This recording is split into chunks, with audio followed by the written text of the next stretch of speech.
1, agora versículos 8 a 14, nós vamos continuar de onde paramos de hoje de manhã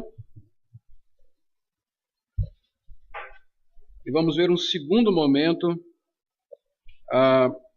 do povo hebreu no Egito. Dos primeiros 7 versículos para o 8º versículo, há um salto muito grande em tempo, né? Então você tem aí mais ou menos 150 anos entre o 7º e o 8º versículo, que é quando a situação muda radicalmente para o povo de Israel, para o povo hebreu. Então de manhã nós vimos aqui que a situação era de paz, grande paz no Egito. Durante um bom tempo, os hebreus viveram em paz. E isso necessariamente não deveria ser ruim, mas foi ruim para eles, porque fez com que eles demorassem tempo demais, onde eles não deveriam ficar, se estabeleceram onde deveria ser o provisório, e o pior de tudo, eles se esqueceram da promessa, se esqueceram do pacto, se esqueceram da terra da aliança, se esqueceram do Deus pactual. E a paz serviu para eles de laço e acabou levando à escravidão. Quando eu estava fazendo esses sermões lá na igreja, esse sermão eu dei o título de escravos. A paz no Egito fez com que eles se tornassem escravos. Assim como acontece muitas vezes com a gente aqui neste mundo. A paz que o mundo nos dá acaba nos escravizando. E nós nem nos apercebemos disso. Quando percebemos, já é tarde demais. Graças a Deus, porque Ele nos faz perceber nossa escravidão. E como é que Ele faz isso? A história pode nos mostrar isso, a história do povo de Israel aqui no Egito. Então, Êxodo 1, de 8 a 14, o que nós lemos é o seguinte: entre mentes se levantou um novo rei sobre o Egito, que não conhecera José. Ele disse ao seu povo: eis que o povo dos filhos de Israel é mais numeroso e mais forte do que nós. Eia, usemos de astúcia para com ele, para que não se multiplique, e seja o caso que, vindo guerra, ele se ajunte com os nossos inimigos, peleje contra nós e saia da terra. E os egípcios puseram sobre eles feitores de obras para os afligirem com suas cargas. E os israelitas edificaram a Faraó as cidades celeiros, Pitom e Ramsés. Mas, quanto mais os afligiam, tanto mais se multiplicavam e tanto mais se espalhavam, de maneira que se inquietavam por causa dos filhos de Israel. Então os egípcios, com tirania, faziam servir os filhos de Israel e lhes fizeram amargar a vida com dura servidão, em barro e em tijolos, e com todo o trabalho no campo, com todo o serviço em que na tirania os serviam. Então você já percebeu aqui na primeira leitura do texto palavras bem diferentes da primeira, né? Na primeira nós estávamos ouvindo lá, multiplicaram, cresceram, o melhor da terra foi dado. Aqui, ainda que a gente continue vendo esse crescimento do povo, essa prosperidade, algumas coisas novas algumas palavras novas de teor contrário aparecem aqui. Aflição, trabalhos forçados, tirania, escravidão e assim por diante. Essa parte da história conta o revés. Como a paz se transformou em escravidão.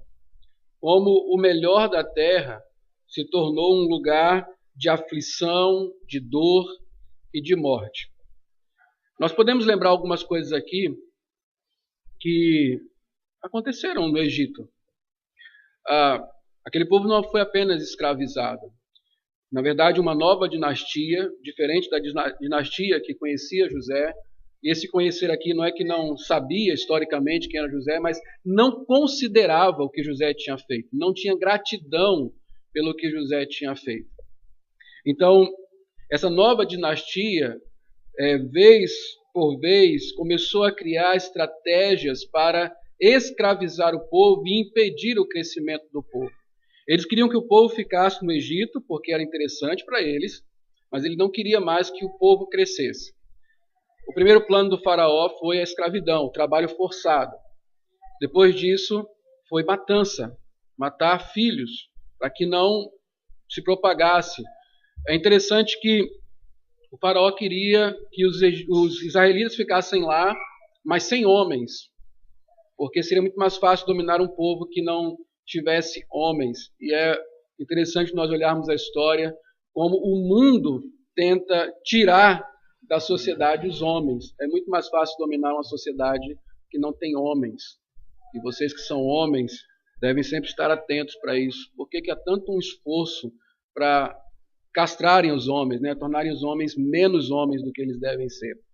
Logicamente isso não é novo, não há nada de novo debaixo do sol. Mas várias estratégias. Então você pode pensar que aquele povo que estava muito bem começou a ter grandes perdas, né? Perdas familiares, perdas econômicas, na saúde, enfim. Eles começaram a entrar em um momento severo de tribulação, que era a escravidão no Egito. E é disso que nós vamos tratar nesta noite. Este é uma outra coisa que acontece nas nossas vidas. Nós temos momentos de paz, que podem ser grandes armadilhas, e nós temos momentos de tribulações, que também podem servir para nós de armadilhas. Mas se formos sábios, podemos encontrar na tribulação aquilo que alenta a nossa fé para continuarmos a nossa peregrinação rumo a Canaã celestial. Então, como eu falei, surge uma nova dinastia. O versículo 8 diz justamente isso. Entre mentes se levantou um novo rei sobre o Egito, que não conhecera a José. Como eu falei, esse conhecimento não era histórico, ele apenas não considerava, ele não tinha nenhuma, não se sentia obrigado a ajudar o povo de Israel ou ter alguma consideração amistosa com aquele povo. Para eles, este povo estava sendo uma ameaça agora e precisava ser controlado, dominado. Veja que interessante. O faraó não queria destruir o povo. Essa nunca foi a intenção dele. Não queria eliminar os judeus. Ele queria controlar os judeus. Queria dominar os judeus, tê-los em suas mãos. Então essa dinastia trabalhou justamente para controlar, escravizar o povo de Deus. A situação muda radicalmente. Sai de acolhimento para escravidão. Então, o povo que chegou aos 150 anos passados foi muito bem recebido, muito bem acolhido, com todas as honras, indo para o melhor da terra. Este mesmo povo agora estava sendo escravizado, dominado, afligido, é a palavra que aparece aqui. Provocava uma dor nele, por meio da escravidão. Êxodo 1, 13 e 14 diz assim, o texto que nós lemos, Então os egípcios, observe as palavras, com tirania faziam servir os filhos de Israel e lhes fizeram amargar a vida com dura servidão, em barro, em tijolos e com todo o trabalho no campo, com todo o serviço em que na tirania os serviam. Os egípcios fizeram o quê? Amargar a vida. Tornar a vida amarga. E aqui nós temos uma primeira reflexão, que é a seguinte: a vida, ela é assim. Ela é uma alternância de paz e tribulação. A paz pode durar muito tempo, mas certamente virão as tribulações. A vida é assim. Essa é a dinâmica de um mundo caído. Ele não pode oferecer paz permanente. Nenhuma circunstância de paz pode ser permanente, porque há o pecado neste mundo. E por causa do pecado, por causa da natureza pecaminosa em nós, nós sofremos. Nós passamos por reveses na vida. Nós passamos por tribulações. E nós nunca podemos, quando estamos em paz, nos esquecer de que podem vir dias de tribulação. Se não para nós, talvez para os nossos filhos. 150 anos, uma geração, 2 gerações, talvez não tenham passado por nenhum tipo de tribulação. mas uma terceira geração passou por tribulação. E se aquelas primeiras gerações não ensinaram sobre essa dinâmica da vida, essa última geração foi pega de surpresa quando encontrou-se no meio da tribulação. A vida, ela é assim, essa é a dinâmica da vida. No mundo caído, mais cedo ou mais tarde, o sofrimento virá. E da mesma forma como a paz neste mundo não é perene, não é eterna, da mesma forma o sofrimento também não é, porque ainda que este mundo seja caído, nós temos um Deus misericordioso, que diz que a tribulação pode durar uma noite, mas haverá uma manhã em que o choro cessará. Então, nem paz, nem sofrimento são eternos nesta vida. E, na verdade, o que nós aguardamos é o dia que o bem vencerá completamente e todo sofrimento será extinto. Mas enquanto estivermos aqui, vamos alternar tempos de paz, tempos de dor. Nós vamos navegar tranquilamente e em outros momentos nós estaremos no meio da tempestade. Não tem como evitar. E é até bom que não se evite, porque a Bíblia sempre fala, é necessário passarmos por tribulação. A Bíblia não diz que é uma opção. A Bíblia faz, é necessário. E quando você estiver passando, se sinta alegre, porque ela produz fruto, ela produz aperfeiçoamento. Eu vou falar disso mais tarde. Mas lembre-se disso. Talvez quando nós nos esquecemos, ou talvez uma das grandes ilusões da paz é nos fazer pensar que ela é eterna. Ela não é. E é quando nós pensamos que a paz é eterna neste mundo que nós nos esquecemos da eternidade. Nós ficamos presos a esta realidade. Então, tudo mudou. E agora o que nós encontramos na vida deste povo é tribulação. Começa então a escravidão no Egito, versículos 9 e 11. Veja a estratégia do faraó. Ela é muito interessante para nós entendermos. A estratégia do faraó, versículos de 9 a 11, diz assim. O faraó criou uma história, né? E ele disse ao seu povo, o faraó disse ao seu povo, eis que o povo dos filhos de Israel é mais numeroso e mais forte do que nós. Eia, usemos de astúcia, guarde a palavra astúcia, para com ele, para que não se multiplique e seja o caso que, vindo guerra, ele se ajunte contra os nossos inimigos, peleje contra nós e saia da terra. E os egípcios puseram sobre eles feitores de obras para o afligirem com suas cargas. E os israelitas edificaram a Faraó as cidades celeiros, Pitom e Ramsés. Veja a estratégia aqui, eu vou tentar delineá-la de uma forma muito objetiva. Convencer o povo, a primeira estratégia dele, né, é convencer o seu próprio povo de que o povo de Israel era perigoso, de que o povo de Israel não pode crescer mais, ele não devia mais se multiplicar. E o último tipo de convencimento era que o povo de Israel não poderia sair do Egito. Então, veja como isso é muito parecido com o que acontece em relação a nós cristãos no nosso tempo hoje, né? O que falam de nós, né? Somos perigosos, nós não podemos crescer mais do que já crescemos, porque senão o mundo vai ficar radical, vai ficar conservador demais, homofóbico demais, somos perigosos demais, vamos nos juntar com alguém, fazermos uma grande revolução e vamos dominar o mundo. Os cristãos já foram acusados de tacar fogo em Roma e aí por diante. Isso não muda. Logicamente, o povo de Deus, ele nunca é bem-vindo.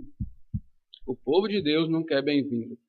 E parte dos nossos problemas neste mundo é o choque de naturezas. Pela graça do Senhor, temos uma nova natureza. Apesar de termos uma natureza pecaminosa, foi imputada em nós, foi nos dada uma nova natureza em Cristo Jesus. E essa natureza é incompatível com esse mundo. Tanto nós nos incomodamos com ele, quanto ele se incomoda com a gente. E nós não conseguimos viver em paz, por mais que queiramos. Até se fosse possível querer viver em paz com o mundo, não seria possível isso. E como o mundo é maior e faz um alarido maior, eles tomam iniciativa contra nós. E parte do sofrimento que nós temos é porque não há uma compatibilidade entre nós e o mundo. Uma vez escutando um sermão do John Piper, ele tem um livro com base nesse sermão que é Não Desperdice a Sua Vida, ele falava justamente isso. O cristão, ele não é apenas, ele não deve apenas aceitar o sofrimento passivamente, mas o cristão ele tem que ter a disposição de abraçar o sofrimento. Porque ser cristão não é simplesmente aquela pessoa que, quando o sofrimento vem, quando o desconforto vem, ele aceita isso, confiando no Senhor e passa por ele. Mas o cristão é aquele que está vivendo nesse mundo de maneira peregrina e ativamente decide passar pelo sofrimento toda vez que isso é necessário por amor ao Evangelho. É por isso que Paulo diz que todo aquele que quiser viver piedosamente sofrerá perseguição. Então, a vida cristã, por si só, o fato de sermos povo de Deus, em qualquer lugar que nós estejamos neste mundo caído, sempre produzirá sofrimento, desconforto, guerra, em um grau menor ou maior. O Faraó observou isso rapidamente e aquele povo começou a sofrer. Em primeiro lugar, a astúcia do Faraó contra os israelitas, no final das contas, é para fazê-los permanecer no Egito. Observe isso. O Faraó não quer que eles saiam. O Faraó quer que eles fiquem no Egito. Permanecer no Egito. Ele não quer que os hebreus subam do Egito para Canaã. Essa é uma coisa muito interessante que a linguagem bíblica traz, né? O Egito, sair do Egito para Canaã é subir, né? Eles desceram para o Egito para depois subir para Canaã.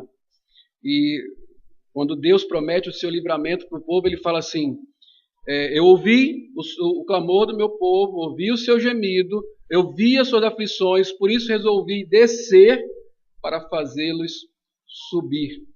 Isso nos faz lembrar do nosso Redentor, que desceu para nos fazer subir a Canaã celestial. Então, o Faraó quer que eles permaneçam lá. Versículo 11, só para destacar, diz: os israelitas edificaram a Faraó as cidades celeiros, Pitom e Ramsés. Era uma mão de obra barata, de graça, né? Barata não, de graça. E era interessante que eles ficassem ali. O Faraó não queria que eles subissem. E é justamente no versículo 46 de Gênesis 1 a 4, versículo 4, nós lemos de manhã, diz assim: eu descerei contigo para o Egito e te farei tornar a subir, certamente, diz o Senhor. Mas eu queria guardar isso aqui com os irmãos, do versículo 11. Os israelitas edificaram a Faraó as cidades celeiros, Pitom e Ramsés. Aqui tem uma outra coisa muito interessante. Por que o Faraó queria que eles ficassem lá? Por causa dessa mão de obra barata. Uma das estratégias de manter o povo esquecido de Deus era mantê-los ocupados. Sempre foi assim lá no Egito. Mesmo quando Moisés chegou e disse que Deus tinha aparecido para ele e dito que era para o povo sair para prestar culto, e o povo começou a comprar essa ideia: Faraó, aumenta o trabalho deles. Eles estão desocupados, são preguiçosos e por isso ficam pensando em adorar a Deus. Dá mais trabalho para eles que eles vão parar com essa história de adoração, com essa história de subir para Canaã e adorar o Senhor. Sabe o que é interessante? É que nós aceitamos isso. Né? Nós gastamos muito tempo construindo coisas para Faraó, ao invés de nos ocuparmos com o reino. Foram os israelitas que construíram as principais cidades, celeiros para o Faraó, Pitom e Ramsés.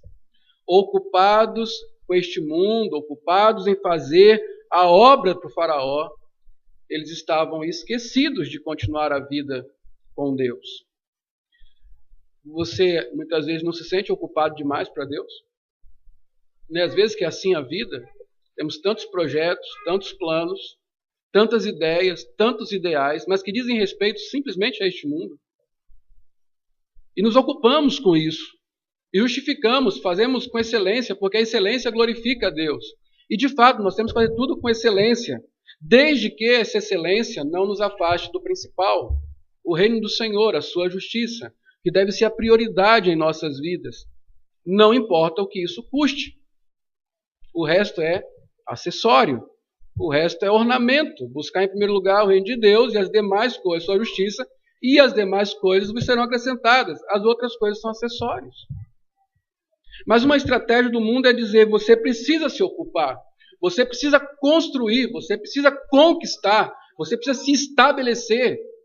E para fazer isso, demanda tempo, demanda força, energia, saúde. E quando nós conquistamos tudo, nos percebemos velhos, cansados, e agora é a aposentadoria que não nos permite mais servir ao Senhor, porque agora ninguém é de ferro, né? É hora de descansar. Agora fiquem os jovens aí para servirem o Senhor. Veja como, muito rapidamente, nós somos roubados do propósito principal das nossas vidas, que é glorificar a Deus. Ocupados com as coisas do faraó. Em segundo lugar, o faraó deste mundo é Satanás. E quando nós não trabalhamos para servir a Deus, nós estamos servindo ao pai dos ímpios, nós estamos servindo a Satanás. Em segundo lugar, nessa estratégia do faraó, a astúcia do faraó contra os israelitas é para que os israelitas permanecessem no Egito, mas sob o controle dos egípcios.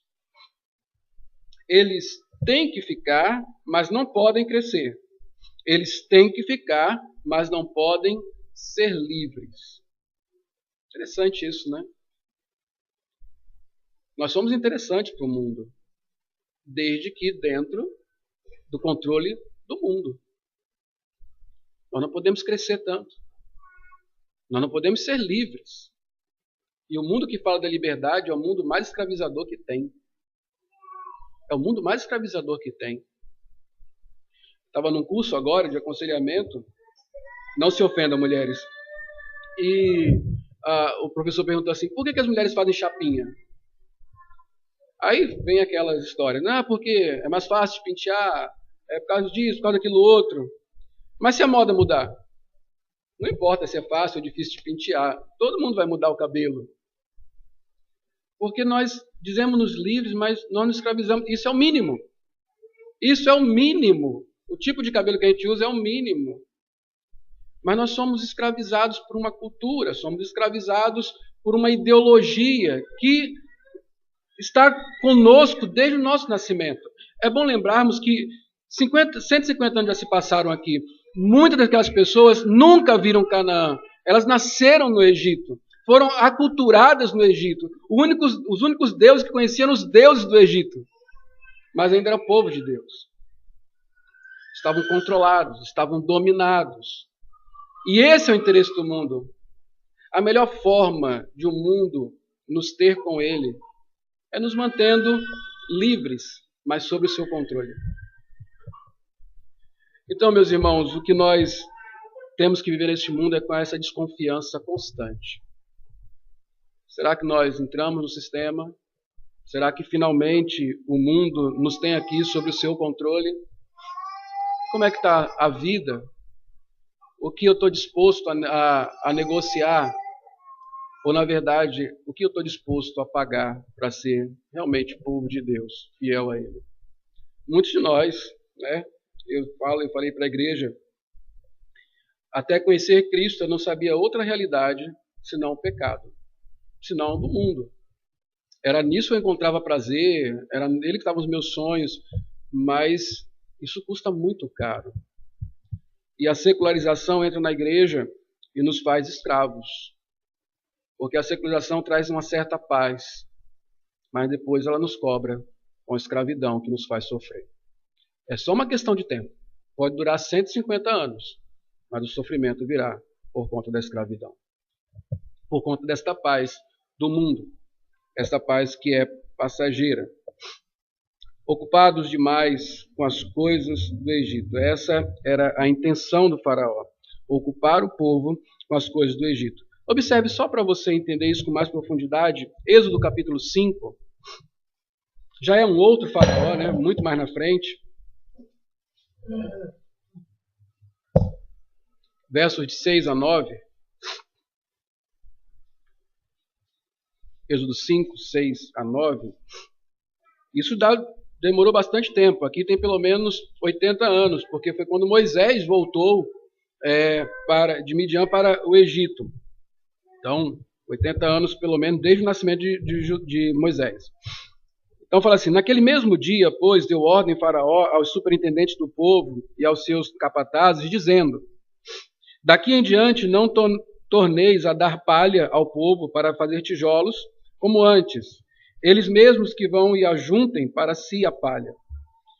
E exigireis deles a mesma conta de tijolos que antes faziam. Nada diminuireis dela. Estão ociosos e por isso clamam: vamos e sacrifiquemos ao nosso Deus. Agrave-se o serviço sobre estes homens, para que neles se apliquem e não deem ouvidos a palavras mentirosas. Nada de novo, não é isso? Absolutamente nada de novo. Eu costumo dizer que nós precisamos ser ocupados para nos sentirmos importantes. Pessoas que não têm muita gente ligando no celular, que não têm a agenda muito lotada, não são muito importantes, né? Quantas pessoas você gosta de falar: meu celular não para, eu estou o tempo todo sendo solicitado. A Bíblia nos manda descansar, ter tempo para trabalho, ter tempo para descansar, porque assim nós mantemos o foco nas coisas certas. Um meio de escravidão, mantermos ocupados. Então, diante disso aqui que eu acabei de apresentar para os irmãos, eu quero fazer algumas aplicações para as nossas vidas. Outras, além daquelas que já foram apresentadas aqui. A primeira delas é lógica: não se deixe escravizar. O mundo, em sua astúcia, quer manter-nos sob seu controle, por meio de nos fazer ocupados com as coisas deste mundo. Observe, o mundo vem de sonhos que nos mantêm ocupados. É o sonho da casa própria, o sonho daquele emprego, é o sonho daquele título, é o sonho de encontrar um príncipe encantado, ou a princesa encantada, e ninguém quer beijar sapo, e assim por diante. São vários sonhos. E toda vez que você conquista um, vem um próximo. E quando você conquista o próximo, ele já está defasado, então tem um outro sonho. E assim por diante. Sonhos. E é interessante isso aqui dos sonhos. Você já ouviu alguma coisa assim? Não desista dos seus sonhos? Eu falo o contrário. Desista dos seus sonhos e apegue-se à sua realidade. Sonho, ele é muito bom. Claro que ninguém pode viver sem sonho. Claro que ninguém pode viver sem algum tipo de ambição. Mas os sonhos não devem ser absolutos. Quando um sonho se torna um absoluto em nossa vida, ele se torna um Deus a quem dedicamos tudo. Há pessoas que abandonam família, abandonam mulher, filhos, e justificam isso porque foram atrás do seu sonho. E há crentes que abandonam Deus porque foram atrás dos seus sonhos. O sonho não pode ser um absoluto. Essa história de não desista do seu sonho é mais uma das doutrinas do mundo para prender-nos a ele. Os sonhos, eles são inesgotáveis. Apegue-se à sua realidade. A Bíblia fala assim: o que vem à tua mão para fazer, faça conforme a sua força. A sua realidade é naquilo que você deve trabalhar. E quando nós falamos de realidade, não podemos esquecer qual é a nossa realidade. E tem a ver com a nossa identidade. Nós não somos do mundo. Nós somos filhos de Deus. E os filhos de Deus querem voltar para a casa do Pai. Eles não ficam aqui. Eles estão peregrinando. Essa é a nossa identidade. Nosso sonho é o dia que nos encontraremos com o Senhor. E por esse sonho nós trabalhamos. Porque ele vai se tornar real. Não por nós, mas porque Cristo foi à cruz. O mundo cria demandas que nos mantêm ocupados. É assim que nos escravizamos. O mundo cria demandas que nos mantêm ocupados. Estudo, cursos, e hoje você precisa de uma graduação atrás da outra para poder ser bem-sucedido ou se sentir bem-sucedido, né? Às vezes você nem é bem-sucedido, mais do que alguém que não tem nenhuma graduação, mas você se sente mais bem-sucedido. E assim vai. Principalmente para os homens, eu tenho, todo mundo, né, quem tem uma visão clara da realidade tem percebido isso. Como os homens têm atrasado a vida por conta de fazerem cursos e cursos e cursos. Você pergunta para o menino se ele sabe fazer um ó com copo, ele não sabe, porque ele é doutor e não sei o que lá, mas não sabe desenhar um ó com copo. Ele não está preparado para a vida, né? E nós estamos nesta. Compramos tudo isso, ocupados com coisas menos importantes. Não estou dizendo que você não deva se graduar, que você não deva trabalhar, que você não deva procurar a melhor posição que estiver ao seu alcance. O que eu estou dizendo é que você não pode fazer dessas coisas o principal da sua vida, se ocupando com elas e se esquecendo de Deus. Isso é escravidão. Isso é idolatria. Isso é servir a Faraó, não é servir ao Senhor. O mundo nos faz construir coisas para ele. Deixamos de ser trabalhadores do reino para fazermos parte da massa de escravos que tem construído um mundo posto no maligno. Interessante isso. Como nós compramos a ideologia, nós nos envolvemos na massa, a história do que todo mundo faz, a vida é assim mesmo, é por aí que todo mundo segue. Nós ensinamos os mesmos padrões para os nossos filhos, nós vamos adiante com isso, e na verdade nós percebemos que abandonamos o reino e construímos Pitom e Ramsés. Porque somos parte desta massa. Não fazemos a diferença, nós simplesmente nos misturamos e vamos adiante. E aí, mais uma vez, somos escravos e não livres. Pensamos que somos, mas não somos. O faraó do mundo é Satanás. O mundo está posto no maligno e ele é o rei dessa geração. Ele não conhece o nosso rei. Este mundo não conhece o nosso rei. Uma terceira aplicação: não queira transformar pedras em pães. O que isso tem a ver? Bom, veja Êxodo 5, 6 a 9. Nós já lemos esse texto.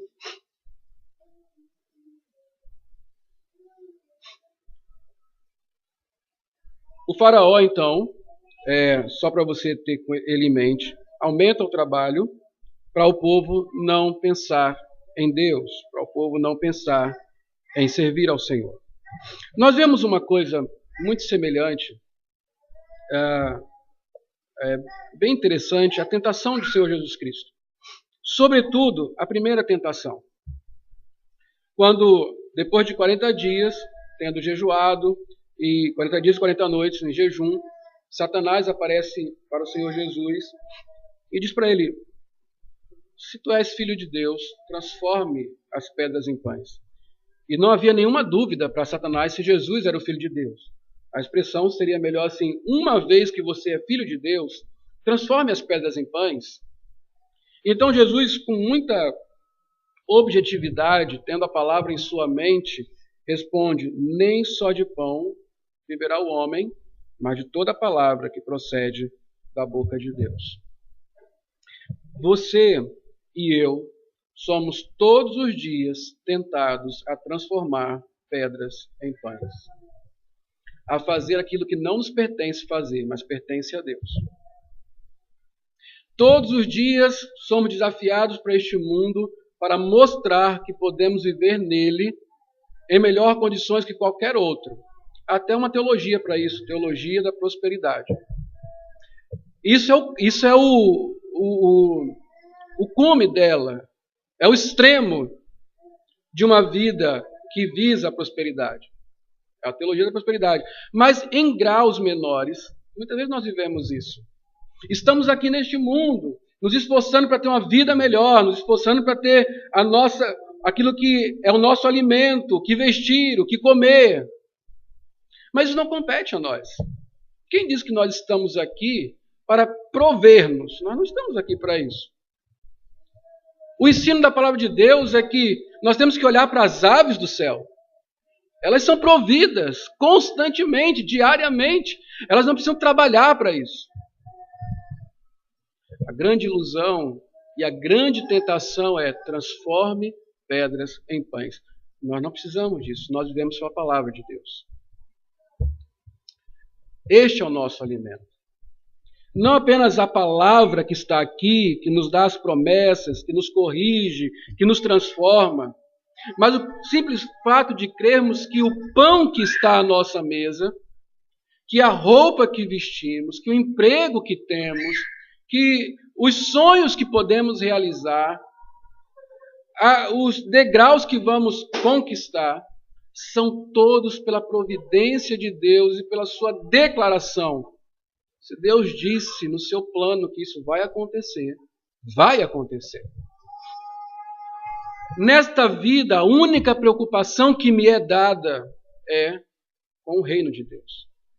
Eu faço todas as coisas para a glória do Senhor. Todo o resto Ele fará por mim. Mais uma vez, não estou pregando uma vida acomodada. Estou vivendo uma vida de trabalho para a glória de Deus, não para serviço do faraó deste mundo. Porque isso é escravidão. A outra coisa é liberdade em Cristo. Não caia na tentação de transformar pedras em pães. Lembre do Senhor Jesus. Não é de pão, não só de pão viverá o homem, mas de toda a palavra que procede da boca de Deus. Ele cita esse texto de Moisés, que lá no deserto, quando o povo reclamou que não tinha carne, não tinha água, não tinha isso, que não tinha aquilo outro, Deus mandou Moisés dizer: Moisés, diz para o povo que não é de pão que vive o homem, mas de toda a palavra que procede da boca de Deus. E o povo foi sustentado no deserto, porque Deus prometeu que sustentaria aquele povo, e Deus não volta atrás. Maravilha é você ler a Bíblia e descobrir que nem as sandálias se desgastaram enquanto eles estavam no deserto. Não caia na tentação de transformar pedras em pães. Lembre-se de Jesus na cruz. Ele venceu completamente. Se Deus nos deu, Paulo em Romanos fala justamente isso. Aquele que não poupou o seu próprio filho, acaso não nos dará juntamente com ele todas as coisas?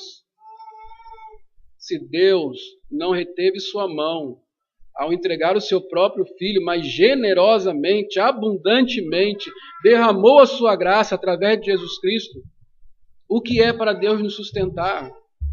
O que é para Deus realizar alguns dos nossos sonhos? O que é para Deus nos suprir? Não se esqueça disso. Finalmente, 1 Coríntios 7, 23.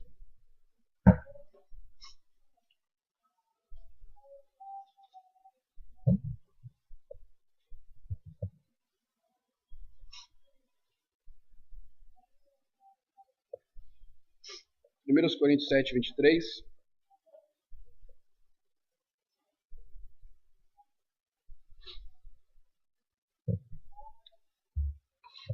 Diz assim: por preço fostes comprados, não vos torneis escravos de homens. Por preço fostes comprados, não vos torneis escravos de homens. Esse é apenas um dos textos que falam sobre liberdade e escravidão. Eu poderia citar Romanos 6, por exemplo, quando Cristo nos liberta na cruz, mata o velho homem, destrona o antigo Senhor, e Paulo fala assim: considerai-vos, pois, livres para Deus. Que quer dizer, pegue aquilo que você sabe. O que eu sei? Cristo Jesus foi à cruz. Nós acabamos de celebrar a ceia do Senhor. Somos lembrados disso mensalmente. Na ceia, né? Fora aquilo que é pregado dominicalmente, fora a sua devocional diariamente. Nós somos lembrados disso, nós sabemos o que Cristo fez. Nós sabemos que Cristo nos libertou. Mas sabe o que acontece às vezes?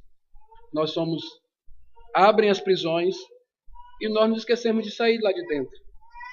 Ficamos lá, voluntariamente escravos, voluntariamente presos. Então Paulo fala assim, olhe, declare rebelião contra o seu antigo Senhor e agora se submeta a Deus. Você está livre, não se deixe escravizar. Eu escolhi esse texto porque ele é muito mais objetivo. Você está livre, não se deixe escravizar. Corra, não ande, corra para Canaã celestial. Fuja deste mundo. Ande com Deus no deserto. Não há lugar melhor se Deus está lá. Pode ser o deserto. Não importa que você tenha que morar em tenda. Não importa que você tenha que comer maná, catar na grama. Não importa. Se Deus está lá, é o melhor lugar. É a melhor comida. É o melhor lugar para se morar. É o melhor. Não importa. Corra para Canaã celestial. Sabe, queridos, quando nós nos deixamos escravizar, isso não é apenas ruim para nós. Nós vamos ter grandes prejuízos com isso. Mas é uma falta tremenda de consideração com o que Cristo fez por nós. É uma falta, é a evidência da falta da fé. Aquela fé que nos faz olhar para o invisível e contemplar aquilo que não se pode ver. Porque ficamos nos guiando por vistas. Eu falei do sofrimento. E por que esse sofrimento foi bom? O sofrimento desse povo os fez lembrar de Deus. Eles clamaram ao Senhor. O sofrimento na Bíblia, ele tem uma função. A Bíblia diz que não é agradável. Lá em Hebreus diz que nenhuma disciplina é agradável, mas ela produz aperfeiçoamento. Você pode estar sofrendo hoje perguntando, mas eu tenho uma vida boa. Eu não peco, não tenho pecados graves, não é isso? Eu não adultero, eu não roubo. Pelo contrário, eu tenho uma vida regular na igreja, eu tenho até ministérios. Mas a disciplina vem para nos fazer mais parecidos com Cristo. E sabe qual era o grande anelo do Senhor Jesus Cristo? Basta você ler a primeira parte do capítulo 17 de João. Jesus fala assim na sua oração: Pai, eu te glorifiquei aqui na terra fazendo a obra que o Senhor me confiou. Agora, glorifica-me com o Senhor mesmo, com a glória que eu tinha antes da fundação do mundo. Sabe qual era o anelo de Cristo? Voltar para Deus. Este é o anelo que nós devemos ter no nosso coração. E se o sofrimento vem, é porque Deus, talvez não tenha grandes pecados, mas você tem um grande pecado de se esquecer da Canaã celestial. E assim como a paz nos faz vislumbrar o que virá, o sofrimento nos faz entender que este mundo nunca poderá ser melhor do que o céu. E é nesse momento que clamamos: vem, Senhor Jesus. Que Ele seja glorificado em nossas vidas. Amém. Vamos orar?